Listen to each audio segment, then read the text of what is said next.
Good afternoon, everybody, and welcome to another show of Drop In with Naas and I. It's episode 16. We're very excited about the upcoming game this weekend. Everybody's been looking forward to that. Naas, good afternoon. Hi, Ryan. Yes, at least we've done the first 15, so we start moving into the bench now. So slowly but surely we're growing, and so far it's been good. And there's so many things we can talk about. Once the franchise games are done, so it's all about international now. So I'm good. I gather you're good, but just a quick one. Kansas City Blues season opener is on the weekend, so that's something to look forward to. And then, of course, the whole talk of town, I gather all over the world, especially South Africa, New Zealand. It's the first international, South Africa against the All Blacks. Yep. It's going to be fantastic. I'm glad to see the Blues are heading down to St. Louis to play the Bombers. Opening game. And yeah, the talk of the town is All Blacks versus the Springboks. I think one of the things that is in the headlines right now is obviously this thing that's going on that they haven't announced the teams yet. And I'm sure you've got some comments on that. What do you think is going on there? They're kind of playing in a chess match here. Both New Zealand and South Africa both are holding out from announcing teams. They both say they'll probably have them out by tomorrow. Yeah, it's amazing how things change with time. I take it in my era, you couldn't wait for Saturday night news because that's when they announced the Springbok team for the next Saturday. Okay. Yeah. But it's all changed because of squad systems. The teams are together. So somewhere, whoever prints the program should have the teams, because I can't believe you do all that work on a Friday afternoon and the game is on the Saturday. So somebody needs, or they already know. But Ryan, to be honest, is there really a difference between announcing a team on a Monday or a Tuesday? You're still training, and sometimes you get injuries on a Thursday. So you announce the squad. And let's be fair to players. You've been part of the new era. If you hear you're playing, the question I always raise is, do you shy away in training to make sure you start on the Saturday? I'm just asking because in our days, the team was announced on the Saturday. So you weren't allowed, if there's any games between that Saturday and the next Saturday, you weren't allowed to play. That's why they did that. Now with the squad systems, you don't even have to bother about it. So I, apart from the team in the program, how many times have we seen in the past a player gets actually injured in a warm-up before the international, and then there's a late change? So it's, for me, a little bit irrelevant to know whom I'm playing against. Why? Because what I would like to do is I would like to force the way I play onto them. Yes, they can maybe, and maybe you can shed a little bit light here because you come out of the new era. Maybe, yes, we can do a little bit analyzing some players, maybe a game plan or two, trying to read the lineouts, signals or whatever. But hey, in a lineout, if you do it correctly, I know where I'm throwing the ball. I know who's going to jump. I'm always going to be 1 second ahead of you, isn't it? 100%. Yeah, and I think obviously people know internally what the teams are. I mean, the team's obviously been discussed inside the squad. I think people would know at this point who's starting and who's not. Rassie passes it off as respect for the New Zealand team not announcing the team. And is it irrelevant to know the team or not know the team?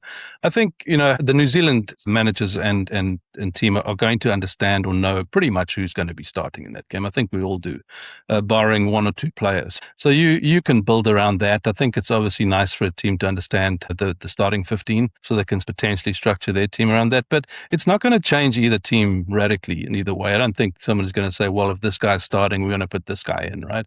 And, at the end of the day, it's get out on the field. You're going to face a Springbok team. You're going to face an All Black team.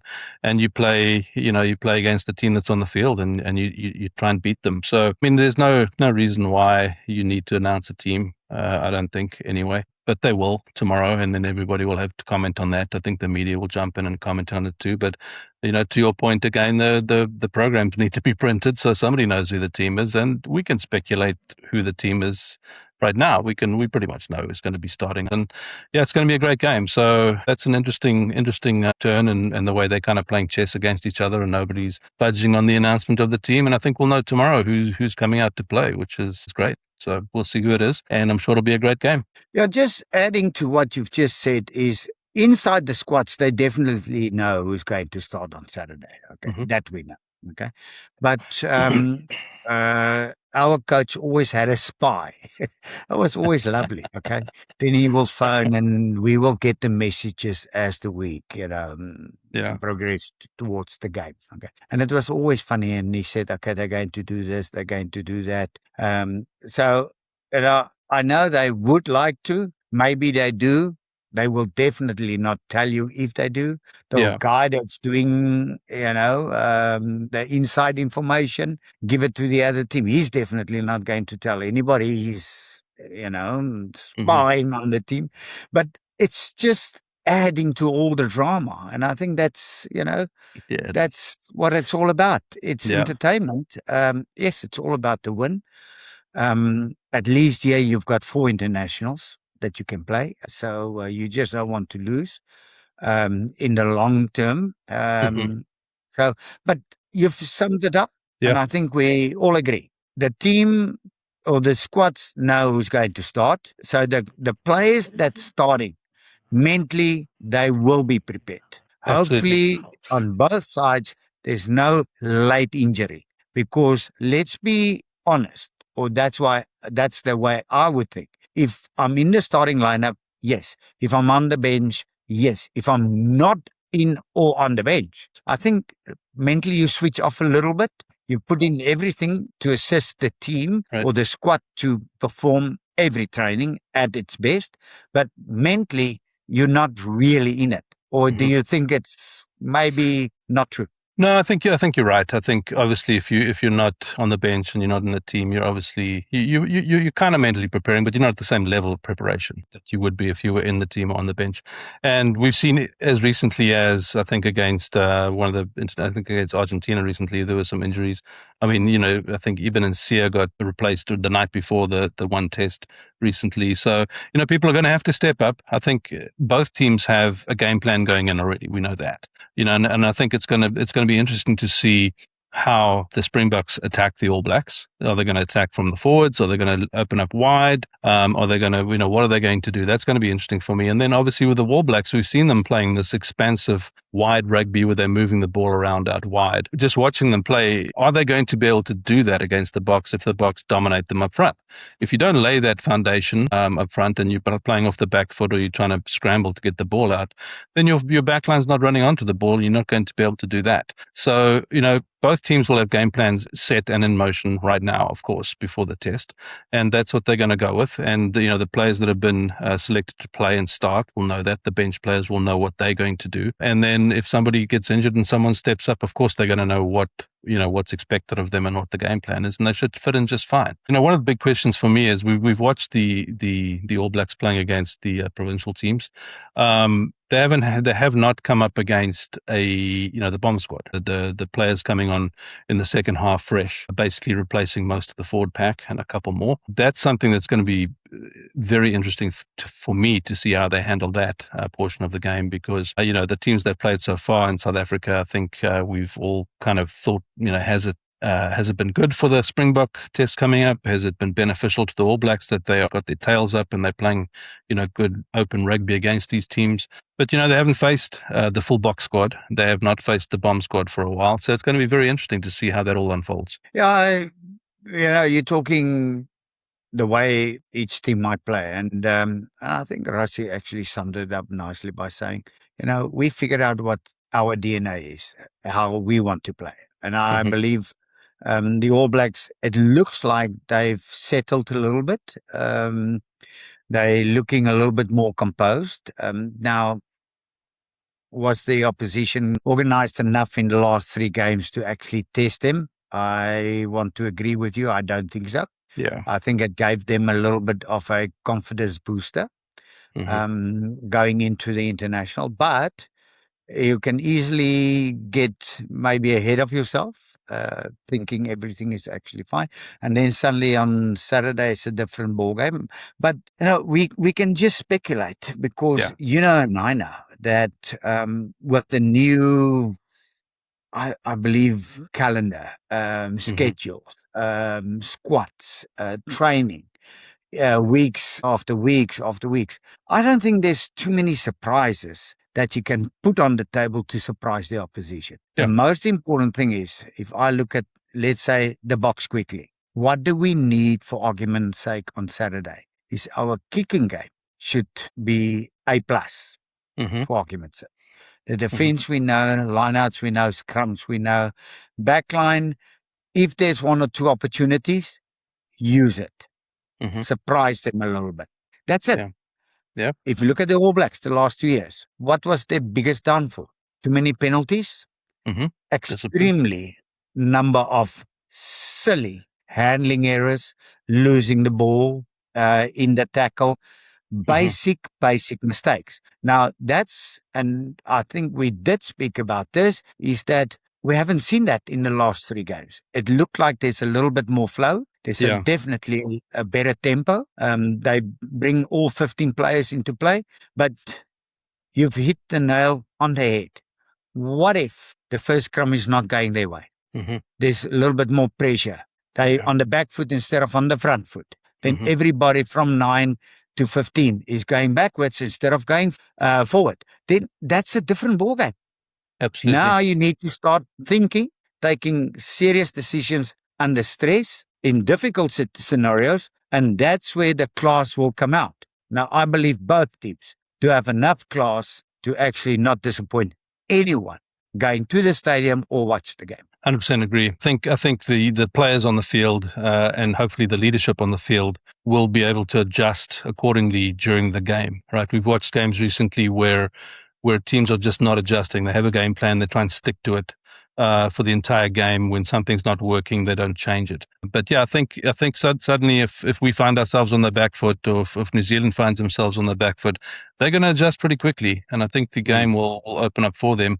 And that comes down to, as you say, the player on the field, the captain on the field, making those adjustments and understanding, where the weaknesses are. And yeah, it'll be great to see, South Africa stick to a game plan, but also, let's take it out wide and let's try something different out there and see how it unfolds. I know the All Blacks can be very creative out wide and they keep the ball alive. I mean, look, we've watched literally almost 3 different Springbok teams playing in the Nations Championship on each Saturday. So this team that we see on this weekend will be the number 1 Springbok team, I believe, the top 15 players that we have. So there will be no excuses on their part not to perform. I think everybody's expecting them to do that. We've had a lot of players coming in and out of being a Springbok, not being a Springbok recently, and they're testing a lot of players. But this will be the number 1 team, and it's going to be very interesting to see who they are and how they play, and I think they'll do just fine. They have to bring their A game, especially in the kicking, as you say, possession, and then bring some dynamic stuff out wide. And the All Blacks will bring that anyway, out wide. So it'll be good to see how everyone stands up. So I thought it was interesting. There's been some stuff in the news about both the Springboks and the All Blacks declining to actually meet on the traditional pre-meeting with the referee on the interpretations of the laws. So I think maybe there's a turning point here where teams are just starting to say, you know what, they're going to interpret it as it is, and we're going to have to play to that and see how what the ref calls in the first part of the game. When we used to play, we always used to say you play to the ref. You figure out what he's calling, how he's calling it,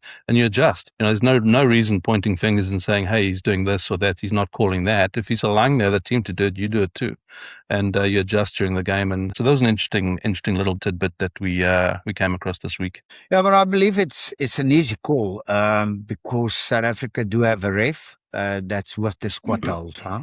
Of course, he's going to analyze the ref. But listen to the craziness we're talking about. Analyzing the ref. I know.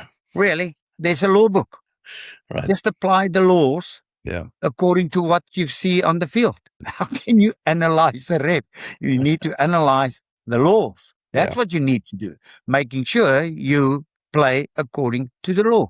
That's simple. We all know hopefully, Ryan, what we don't see on the weekends, any cards. But that's coming down to the players. You know, above the shoulders is a no-no. We all know that, okay? So let's stay below that. Yes, sometimes it is going to be difficult. But if the pass is going to beat you, and we all know a good pass will always beat a good defender, we know that, don't stick the hand out. If you're not sure you're going to intercept the ball, not catch the ball, Right. intercept the ball, don't go for it. Rather, sort yourself out on defense or even on scramble defense or cover defense, whatever you want to call it. But don't give away those penalties plus cards. That's Yeah. the most important thing. Then scrum, okay? Luckily we don't see too many cards in scrum. If it goes down, normally they say, okay, reset, redo, and let's just start again. But the thing is, we don't want to see cards. We don't want to talk after the game about this card changes this card had a big influence on the game, on the score, on the squad. Please, let's see if we can stay away from that. And I think it's a fantastic decision by both teams not to go and meet up with the referee because, he knows the two teams. I believe they study both teams, every aspect of the game. And you don't need to talk to him.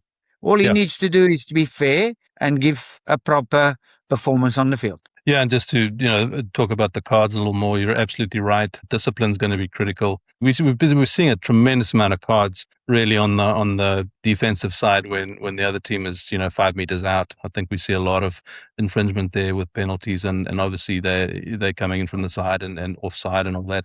But I think in probably a lot of the cards we see, almost 80% of them are right in that area. So they need to be disciplined, and hopefully the refs call it correctly, and we have a fantastic game. One of the other things that I was also hearing about was, the New Zealanders spoke about the South Africans have been slowing up the game, right, by delaying in the lineouts and having huddles and that kind of stuff. And that to me is just just a poke. It's not. You have 30 seconds. You can do whatever you want in that 30 seconds as long as you're staying within that area.